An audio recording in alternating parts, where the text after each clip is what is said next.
At a surprisingly early age. I was 7 years old at a boarding school, and the principal of the school, a friend of his, had photographed video, an old reel-to-reel Kodak movie camera, had taken a home movie of a video of a UFO flying in beautiful blue skies, cumulus clouds, huge golden disc that comes into the picture and banks, goes into a cloud, and it disappears into this sort of wispy cloud in a way that would be very, very hard, I think, to fake somehow, particularly in those days with no computer-generated imagery. And it comes out the other side and then sort of goes off over the horizon. And I was, stunned and flabbergasted, and myself and all the other kids ran outside that night and were looking at the stars, and it just sparked my curiosity, a lifelong curiosity. So once you got into government, and once you were there, you're basically there, you had to start asking questions. Like, did you wait a while? Like, how long did you ask for? Sure did. Hey, what do you guys know? Yeah, well, for a long time I waited. Very rarely. I looked for openings. I looked for opportunities. So, for example, the stigma is so great that you're reluctant, obviously, to raise that issue. A couple times there were some natural opportunities. So one of my colleagues on the Intelligence Committee was going to Hawaii for some oversight trips, meetings, and he went to the Maui Space Optical Tracking Facility. And I said to him, while you're there, why don't you just check and see, do they ever see anything weird they can't explain and so forth? So he did, and Pete called me up and said, hey, you wouldn't believe this. I've got this videotape here, and it shows these weird things. And so I talked to the Air Force people. They sent the tape to us.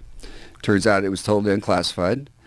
I showed it to Senator Cohen and some others, and it ended up on national TV, actually, but didn't generate any further response. Everybody just kind of threw their hands up in the air and said, well, that's interesting, but we don't know what to do with it. It was Ted Koppel's Nightline show that this tape was played on. It showed sort of 5 objects moving parallel to the ground, possibly in formation. They're in the atmosphere because they're burning, they're interacting with something. There's plasma coming off them, which wouldn't presumably be happening in space, but they seem to be too slow to be meteorites. So it was mystifying and difficult to explain, never did get an answer. Occasionally something like that would happen, but by and large, the issue almost never arose. The issue is a weird issue because if you bring it up in the wrong company or at the wrong time, you could be dismissed as a loon.